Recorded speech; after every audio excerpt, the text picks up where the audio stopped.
Nick. Nigel Farage giving evidence to the US House Judiciary Committee. He was invited by the Republican chair, Jim Jordan of Ohio. Now, the hearing was specifically titled Europe's Threat to American Speech and Innovation. It looked at the potential implications of free speech in the UK through the Online Safety Act. Now, over the years, Nick, you, of course, have seen Nigel Farage butt heads with the likes of Herman Van Rompuy, Jean-Claude Juncker, European leaders. He seems now to have a new friend in the Democrat Party.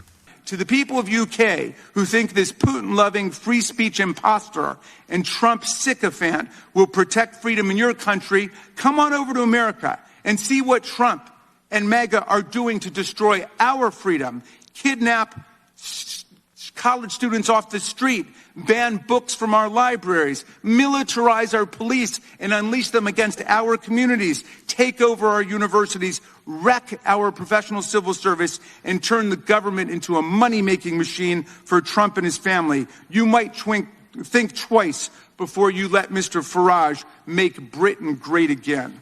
Now, it was Democrat Representative Jamie Raskin with whom he clashed, and boy did they clash. Firstly, on the decision of the Reform leader in Nottinghamshire on the County Council, Mick Barton, and I think this is probably the first time the Nottingham Post has been mentioned in US Congress. Why did you tell the local government not to do interviews with your local newspaper? I am the most open person to any journalist. Undoubtedly, you're the handsomest man in the world. But I'm asking you a different question, okay?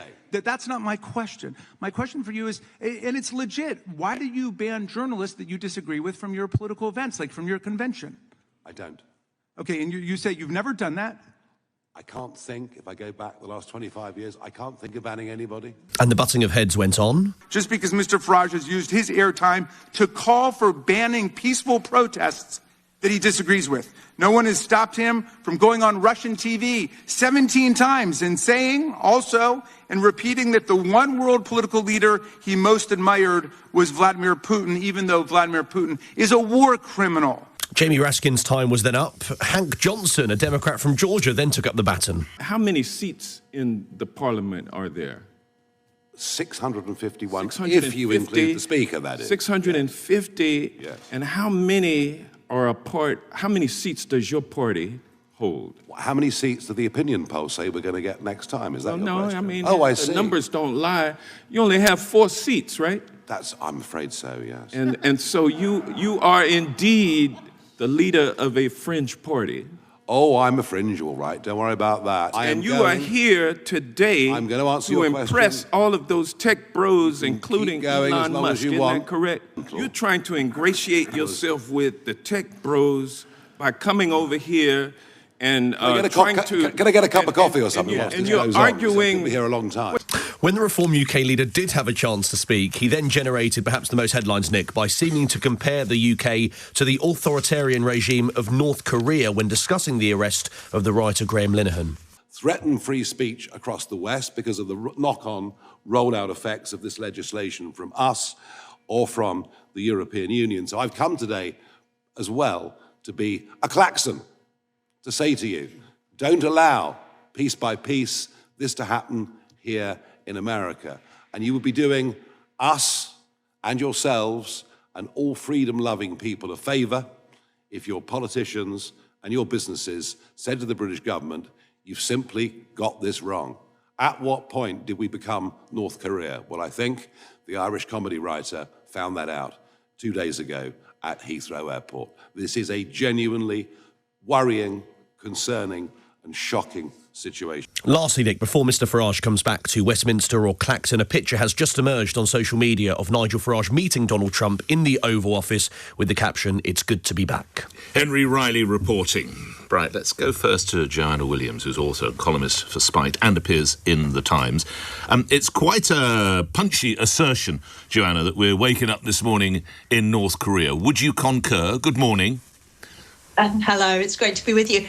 I have to begin by confessing I'm absolutely no expert on the ins and outs of North Korean society, but according to the Free Speech Union, 30 people a day are being arrested in the UK at the moment on the basis of speech crimes. And that's not a society that I want to bring my children up in, quite frankly. It's not a sign of a free and open society where we are able to exercise our ancient liberties. And I think if the North Korean comparison gets people to sit up and think about the authoritarianism we seem to be sliding into, then I think Nigel Farage has said absolutely the right thing. We live in a time when blame has to be asserted and directed to whichever we decide are the guilty parties. Do we look to the police? Do we look to our lawmakers? Where is the blame game here, Joanna? Unfortunately, I think it's cast very widely. I would say it lies both with politicians, and not just from one party, not just the current Labour government, but the previous Conservative government as well. But it also does lie with the police. So we have some very, very loose speech laws that successive governments have only ever enhanced. And then we have things like groups like the College of Policing, who've introduced the concept of non-crime hate incidents, how you can have the police coming to knock on your door for a non-crime, presumably a thought crime. This is already puts us in the territory of wrong think. And we've had governments who've been all too happy to let this state of affairs continue and actually use it to their own advantage, as we saw Keir Starmer do with huge amounts of success after the riots that took place last summer. So I think it's both an overinterpretation of the law by police officers and successive governments who've been all too happy to let loose laws sit on the statute books. Joanna, lastly, here's the question I'm going to put to my listeners, my audience, and I'd be grateful to get your verdict on this. For Nigel Farage to employ that language, is it appropriate because he's trying to make us aware, trying to make the world, aware of the dangers? Or actually, is it a rather distasteful hyperbole in the capital city of another nation? I think it is shocking rhetoric, but I actually think the situation calls for this kind of shocking rhetoric. And I think if we're looking for kind of traitors, if you like, or acts of betrayal to Britain, then I think we look no further than 10 Downing Street.